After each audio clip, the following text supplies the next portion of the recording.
Right, this is a story all about an Englishman who went to Australia, you could say to seek his fortune, and because of what he did, he left a lasting impression in Australian culture, despite all the difficulties that the country put in his way. Um, but he did trade on something, which was that the Australians love to gamble on anything. The gentleman I'm talking about is George Adams, and George was an Englishman born in Hertfordshire, 1839, and he went to Australia with his family in 1855. And he did all sorts of jobs at the start. He worked in the Queensland goldfields. He worked on sheep stations, uh, and he worked as a Cobb and Company driver. That's a coach driver, and he eventually settled in a town called Goulburn in New South Wales as a butcher and a stock dealer. But actually, he did something entirely different next. Um, he bought himself a pub at a place called Kiama, and that's also in New South Wales. Now, he must have done something right and made a good reputation for himself and his ability to run a pub, because in 1878, three of his friends bought for him the Tattersall Hotel in Sydney. And that was the beginning of the making of him. Uh, as part of running the hotel, he had to run sweepstakes on horse races for the Tattersall's club that met in Tattersall's Hotel. And at the time, there was a recession in Australia, and there were a lot of fly-by-nights who ran lotteries and then ran away with the money. But George didn't want any of that. He wanted to make sure everybody knew he was an honest man and he had independent verification of everything he did as part of his lottery. But there were things which were working against him. But there's a little summary of the dates we're talking about. Right? We've got as far as Tattersall's Hotel being bought for him by three friends. They expanded the Tattersall's Club sweepstake into a public sweepstake. But Mr. Adams was not just interested in doing those things. He also was a business entrepreneur. He bought himself a coke works. He built a generating station. It's a good job he had something else, because in 1891, the New South Wales government, pushed by the church and the rather Puritan approach of the government members of parliament, they banned lotteries and sweeps because they thought it was very bad for the people to be able to gamble. So they moved from New South Wales in 1893 to Brisbane in Queensland. But unfortunately, Queensland did the same thing to him in 1895. In 1896, he found himself a friendly state and moved to Hobart in Tasmania. I'll tell you a bit more about that in due course. But after the formation of the Commonwealth of Australia in 1901, the federal government was, if you like, just as Puritan as each of the state governments have been, and they put a postal ban on George Adams' lotteries. But he was actually ahead of them, and I'll explain more about that as well. And although George died in 1904, he had a will which left the business as a going concern without the need for him to be there. And he had trusted associates who helped him run it. One of the ways he got round the postal ban was by using a lot of accommodation addresses. And the postal ban actually lasted from 1902 to 1935, though from about 1904 onwards it was largely ignored, but not completely. And I'm not really going to say anything very much after about 1935. In fact, not a great deal after about 1911 or 12. But let's go back to the early days when Tattersall's were in Sydney. Now, George obviously did well running Tattersall's Hotel because he managed to repay all the money to his friends by trying to get it right. 1894, and he repaid all his friends and bought the freehold of the hotel for £40,000. But he had other businesses as well. But the draws themselves, I've just found, I was looking today, it's extremely difficult to find mail to Tattersall in the early period of Sydney. I have an item here, but this is interesting because it's got instructional markings on and show that the letter was sent. It probably had coin in it, so it was officially registered, and it's got a hand stamp on it which shows threepence to pay. So on the back of the cover, it's one of two examples of which says postal communications and see relating to lotteries are prohibited in New South Wales. And that's the earliest recorded date of that, and it's shortly after actually the state ban came in, but very rare item that. Now, they moved to Brisbane because the government didn't like them in New South Wales, and he had a colleague called David Harvey who supported him. And here are a couple of examples of, again, officially registered letters, because people seem to forget that if you sent coin, you had to register it. And the post office made a few bob out of officially registering them and taking threepence or sixpence at a time. And there's actually an argument which has never been settled. If you look at the original regulation, it says that if you officially register something, you charge a single registration fee.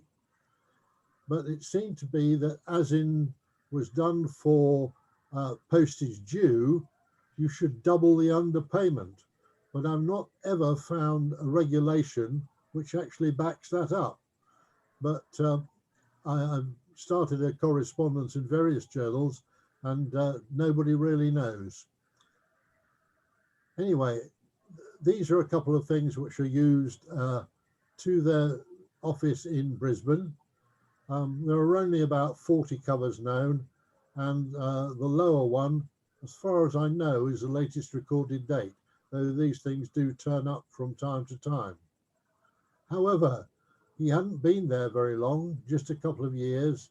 1895, Queensland passed similar legislation, and they were banned again. Now, Tasmania, an interesting little state, because it had very little by way of natural resources. It had farming, which helped it feed itself, but not a lot that they could export. And they were very happy to have Adams bring his lottery organisation to the state. But in order to prove it, fortunately for him, the Bank of Van Diemen's Land had gone into liquidation, and George Adams ran a grand lottery raffling off their buildings. And here's an example which shows the first prize. And George Adams very successfully ran a lottery and raised a large sum of money to pay off the creditors. And that's just part of a special brochure which they published showing what all the prizes were that people could win. Now, as a result of his success in doing that, he negotiated a license with the Tasmanian government to be the only operator of lotteries and sweeps in Tasmania. And again, his reputation, which he reinforced by running that lottery for the Van Diemen's Land Bank, was that he was a scrupulously honest and straight dealing man, and they were very happy to let him be the only operator. A couple of covers there from Queensland coming to Hobart, and this time somebody's actually remembered to register them, and they're paying the correct rate, 5p, and they're all addressed to Tattersall, and no problem with the postage. Tattersall's were well organised, and they sent out an envelope with all the stuff that they sent out to the people. And these are some examples of the Tattersall envelopes, a mint one at the top, or unused one, and a couple of them which have been used. And the middle one here, with the penny Tasmania pictorial on it, you'll see it's got an A perfin, so it's probably been used on company business and has been used by some member of the staff to send stuff into Tattersall's care of George Adams. And the one at the bottom here is sent in interstate, and it's paying the twopenny rate. Now, they wanted to help their clients as much as possible, and I'm sorry, these I know, I'm not expecting you to read them, but all they're saying is these are just to show that they give hints concerning for intending subscribers, because people subscribe to Tattersall's consultations, nothing so common as a lottery. And the one on the right is actually the reverse of that first one, and it says facts about Tattersall's monster consultations. And it really just gives a general description, because they're documents to help the subscribers have a warm feeling about the person they were doing business with. Now, just to prove that he was trusted by people elsewhere, there's a copy of a letter here from a gentleman in Broken Hill, and they asked George Adams, please will you run a sweep for us as usual on our Silver City Cup horse race. And it's just a tribute again to his honesty, and of course that was they agreed to do it. And it's from the Tattersall's Club, a racing club, which is a licensed victuallers racing club in Broken Hill. So there's plenty of demand for the services he was offering. Some examples here of mail delivery within Tasmania prior to the ban. The first one is registered, and it's been sent to George Adams at Tattersall's Hotel in Pitt Street, Sydney. Now, I'm not quite sure why that should go that way. It's probably on company business and sending some money because it's been registered. The other one is somebody sending in his money and it's registered because he sent his money in to Mr. Adams to place his bets. And here's some examples: a registered stationery envelope used from New South Wales, which has been sending their money in. And again, no problem, properly registered, sent in. And this is just an ordinary envelope from Tarago in New South Wales again, and sending it to George Adams in Hobart, and nothing to stop them at all. But George Adams was well aware what might happen. Everybody knew that the Federation of the Australian states was coming along, and when it was formed on the 1st of January 1901, the federal government took charge of all the postal services. They didn't waste any time, and here's the extract from the Post and Telegraph Act, which says that basically lotteries are illegal, and sending anything through the post about lotteries cannot be done. And the wording is very similar to the wording of the Act, which was in 1895 in Queensland. However, because they knew what was going to come, in the late 1890s, Tattersall's had been working extremely hard on ways of avoiding a postal ban, because they knew one was coming. And I'll talk to you a little bit about how they did it in a moment. But they did enforce the postal ban, and it was a bit shattering in principle to the Tasmanian government, because Tattersall's employed so many people, and they brought in a huge amount of revenue through postage, employment, and in the 1900 they actually produced about 25% of the GDP of the whole state of Tasmania. So it was actually in the state government's interest to make sure that Tattersall's wasn't closed down. However, they had to be shown to do what they should do, so they introduced this hand stamp which says transmission and delivery prohibited. However, although they were paying lip service to it, actually it was delivered, because there's a spike hole which says it did actually get to Tattersall's one way or another. You see this marking up to about 1904. The latest one is 1925, but they are actually quite scarce.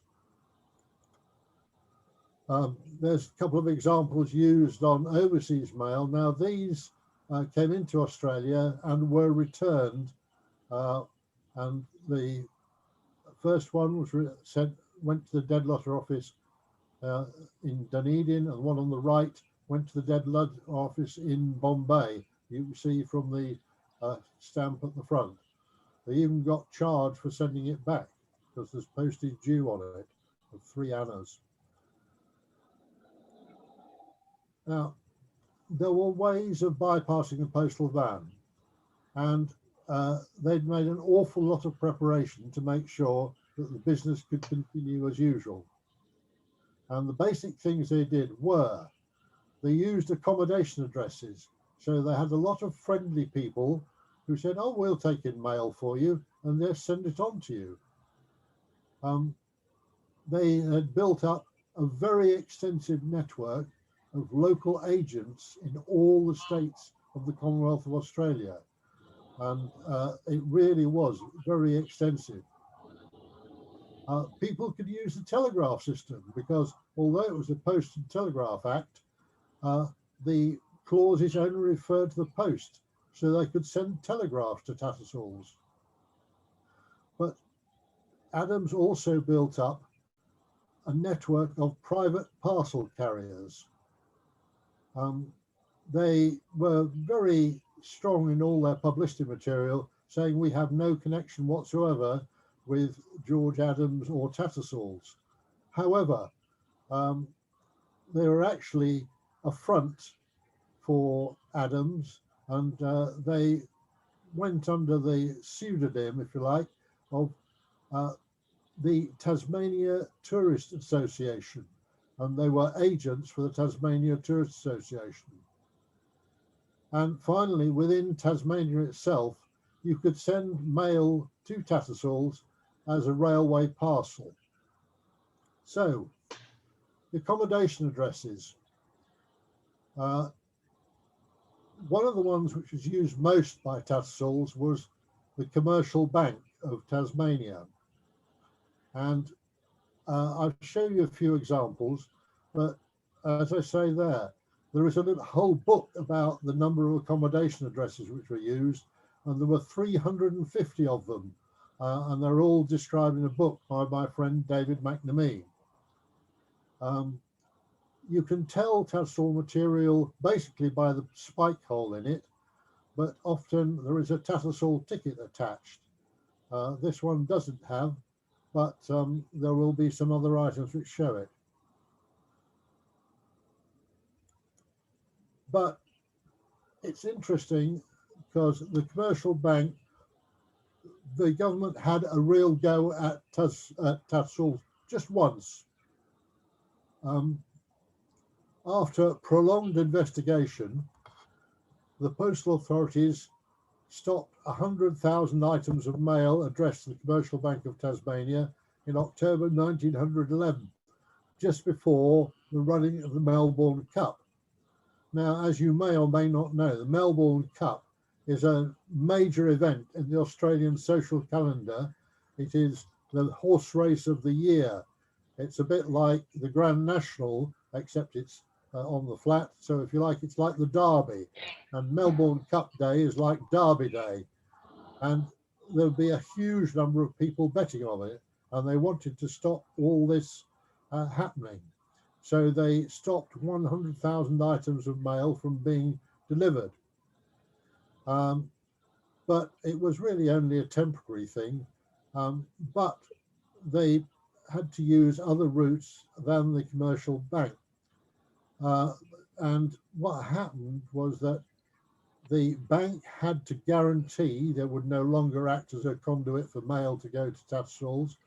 And at a period of time, 2 postal officials were put in the commercial bank, and they oversaw the opening of every item of incoming mail, and every item that was addressed to Tattersall's rather than the bank itself had to be refused and returned via the dead letter office.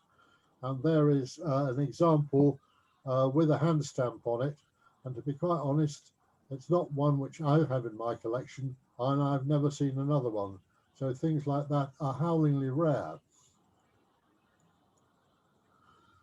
They used the stock exchange in Hobart, and this was actually quite good because it became, you could send a registered letter to the stock exchange, and you could nominate somebody to pick it up, or you could authorize somebody to pick it up. And you just filled in this form, put your name on it and signed it, and you just had to nominate a suitable person, and any agent of Tattersall's could come and pick it up and move it on and put it in the system. And it worked extremely well. And this form here shows the sort of thing. This is from somebody in South Australia who says, I'll send letters to myself at the stock exchange, and you can pick it up for me. A nice little way round. A couple of covers here. Elliot Grant, who was a deputy to the sweep manager, David Harvey. And the other is one of the Hadley family who owned the Orient Hotel, which is still there in Hobart. It's been modernized somewhat, but each one of those has got a Tattersall ticket stub on it, which was put on when the item arrived in the offices of Tattersall's. Sometimes they've been removed, sometimes they only have a bit left because people have tried to tear them off. But that was not the only way they did it. And I've just got a couple of things I showed you there, but there's a whole load more ways that happen. that's just a single page, handwritten, of the Tattersall agents in New South Wales. Now, I don't expect you to read it. It's just to illustrate the point that that's just one page of many pages. And they show the location of the person, the name of the person, and what the location was. And you'll see there things like tobacconists, hairdressers, licensees. They're all places where gentlemen or men were likely to congregate so that they could easily take bets off them and then send them to other colleagues in other states, usually a colleague in Tasmania, where there was a similar list, and nobody was going to intercept it at all. You could use the telegraph system, and this is one from Wellington, New Zealand, received in Tasmania, and it just tells Tattersall's that the remittance is posted, and it's been sent to Adams because there's no ban on telegraphs going to Adams at all, and sometimes used to give him messages, and sometimes they sent remittances to follow. Just a useful way of communicating. Now, this is a letter from for clients that forwarded mail for forwarding to Tattersall's. And as you see, if you can read it there up at the top, it says, we are in no way connected with George Adams of Tattersall's. We are bona fide carriers and we undertake to carry parcels anywhere. We have, however, in order to oblige you, made your enclosure up into a parcel and forward it to the address given. An enclosed booking receipt, threepence to pay, etc. And you'll see at the top here, it says Agent for Tasmanian Tourist Association. And that's in Pitt Street, Sydney. So you could go in there and you could send your stuff, and it was the equivalent of a postage system, slightly more expensive, but on the other hand, you knew it was going to get through.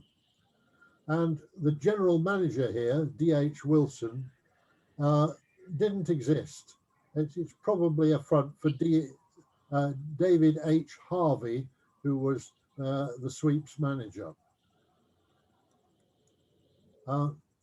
These companies were advertised with little handbills like these.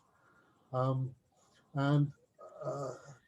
see again, it's got D.H. Wilson, general manager. Small parcels can be left with us, and you see that you can use them, or you can use Victorian Parcels Express Company or Main Nicholas and Company. And I've got this one, and I've seen similar ones for Sydney, Adelaide, and Wellington, New Zealand. I haven't seen examples for Perth or Brisbane, but I'm sure they exist. In Tasmania, you can send railway parcels, and there are two types really. There are two variants of Tasmanian government parcel labels, and this is just stuck on the back of an envelope, and you see it's addressed to D.H. Harvey, Collins Street, Hobart, and that was Harvey was a most important manager in the management of Tattersall's, and Launceston itself had these pre-printed labels. The other ones, which are like this, green ones, you wrote in the name by hand, and if you're being really keen, you can actually collect these from different places, and a number of places had hand stamps showing the place name. Some of them have several varieties. So another way to avoid it, and you see they're addressed to Tattersall, Hobart, quite blatantly. Another way to do it, in 1886, the Tasmanian Government Railways introduced parcel tickets. So these are actually much less common. And if you'll allow me a little diversion, these tickets were done in penny, threepenny, and sixpenny denominations. Now, the penny one has an interesting story because it was always used for returning milk churns on the railway. But the farmers complained because they found out although their milk churns had to pay a penny to be returned, brewers were allowed to return barrels for nothing. And they eventually said, enough of this, and they actually stopped using them. But the threepenny and sixpenny did go on being used, and that example that's the front, the back of the envelope, that's the front, George Adams, Tattersall's, number 6 Stock Exchange, Collins Street, Hobart. So another means to use to bypass the ban. A little bit about the companies. Main Nicholas accepted the same company as Victoria Parcels Express. They accepted unpaid and prepaid parcels. If you unpaid, a white label, and paid labels were deep pink like this. And there's an example of the use of somebody's actually left their receipt on the item, because that's the label which says you've paid, and this is the so-called parcel, which is actually a letter to Adams in Hobart. And the sender forgot to take away his receipt. And there's one which is rather scarcer because it's unpaid. But if you look, and using a good philatelic term, this hand-stamped DHW for DH Wilson ties it to the letter underneath. So it's authorized by DH Wilson. So they were prepared to accept that unpaid one because it was on his authority. Now, so that's how they avoided the ban on the mail. But of course, Tattersall themselves had to send mail out, and they were very big users of the mail system. And with that, they contributed a lot to the Tasmanian Exchequer.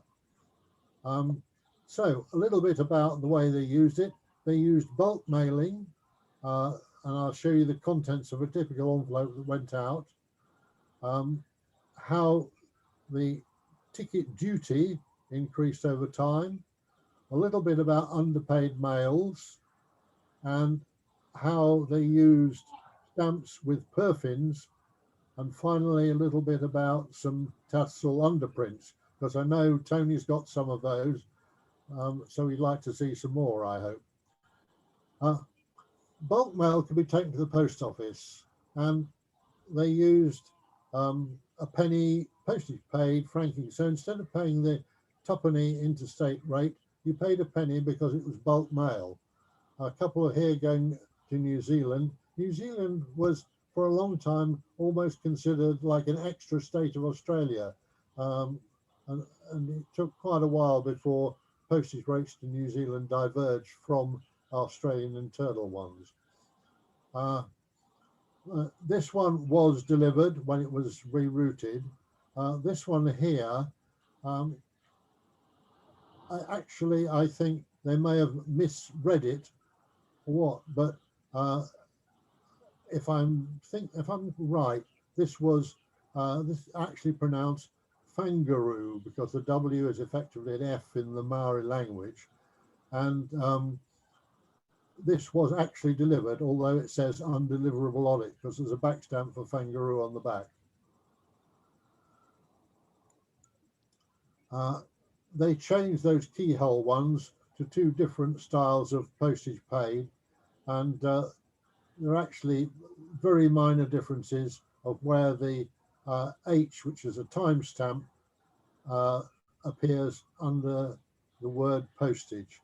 There are two hand stamps and both slight differences, but that's the philatelist rather than the, if you like, social history interest of it. A typical subscription envelope was like this, and what was in it? Well, there would be things like this, a couple of things for races that you could bet on, and early on I showed you Tattersall envelopes. There would be one of those to return things in it, and two consultation forms here, and these are before things started to be taxed, so they're just straightforward 5 shillings. These would have been folded inside with the return envelope, and they are relatively available on the market because a lot of these things really were genuinely undeliverable and unclaimed, and they're on the philatelic market. Now, from 1903, they started levying a penny duty on each ticket. That's a penny per 5 shillings on each ticket. It started at a penny, was raised to 2p, became 4p, and finally 6p on each ticket. Now there's a fairly late ticket from 1923, and you can see it's not 5 shillings, but 5 and 6p. Cutouts here of the 2p and 4p tax, and there are lots of 6p ones because that's the one that lasted the longest time, and they're available. But here is a 5 shilling ticket, and you can see it's now not 5 shillings, but 5 and a penny, 1 penny government stamp tax at the top right. And that's 1903, just after they've introduced the duty. And there's a 10 shilling ticket, and you see that one is labelled 10 and 2p. And this is, again, you'll see an arrival hand stamp here from DHW, and it's got a Tasmanian Parcels Express ticket on it, which is, if you like, the equivalent of a stamp as how it was sent through the parcel system. Now, despite everybody's best efforts, people still sent underpaid items, and the Tasmanian government made quite a bit out of postage due. I thought, well, you've seen some officially registered items earlier, a steady stream of underpaid mail as well. Now, I thought I'd choose somewhere slightly exotic. So here's a cover from Mandalay, which also emphasises the wide spread of customers. All over the British Empire, you find customers for Tattersall's. This one was addressed incorrectly to Melbourne. It says try Hobart, and it's got a T3 at 15 cents, convert to 3p to pay Hobart. So that would be more money in the government coffers as well. And Tattersall's would have had to pay it. There's no record here of payment because they would probably have had a lot every day, and you only tax the top cover on the bundle. A couple more here domestically, and again they've got Tattersall label or a part label on them, and this one 2p to pay, and this one also 2p to pay. That one from Tasmania itself, oh sorry, go back one. Now and the other one was from New South Wales.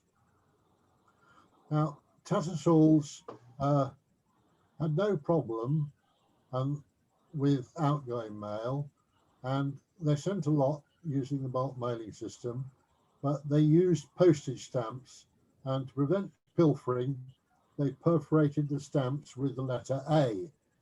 And there are 5 basic types, and there are the details of them. And they're interesting because they have some varieties if you're really wishing to study them in detail. the various types. I hope you can vaguely see. I put black mounts behind so you can see the perfins in the stamps. 1A, which is tall, 1B, which is bigger and taller, and a regular perfin and an inverted perfin. Type 2, you get it upright, sideways, and inverted.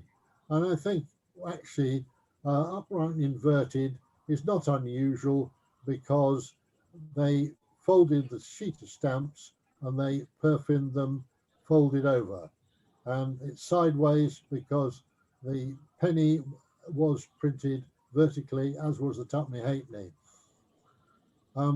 Type 3 is interesting because, as you see, the hole's really rather large, and they didn't last terribly long because the stamps became rather fragile with great big holes like that in them. And I'll show you an example in a minute.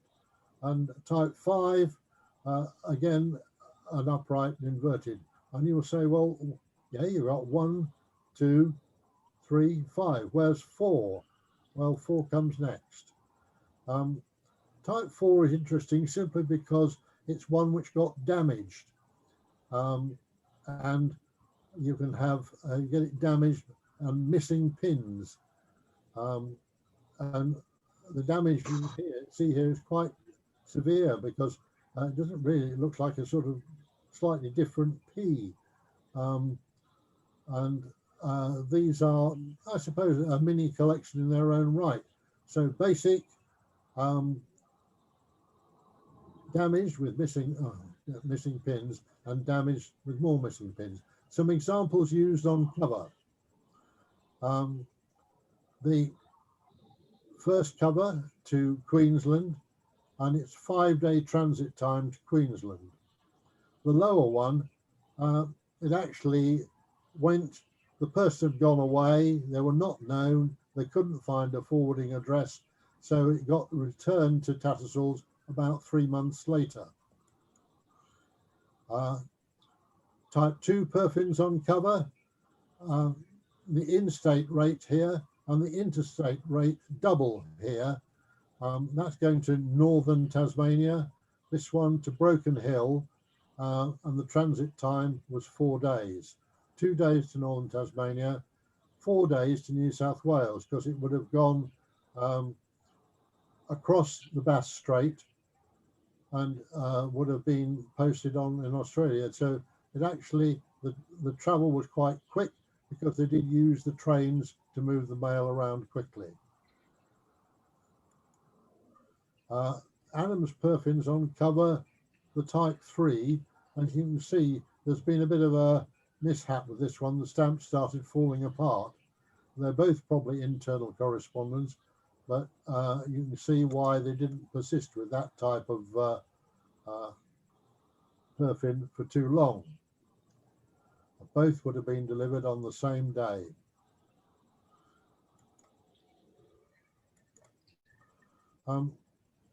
Now, the top one here is interesting because it's actually registered 7-penny rate, and it would have been the winnings from Tattersall's posted to a syndicate in state of Victoria. It's a double weight letter plus registration. I have that one, and I have another one from that syndicate.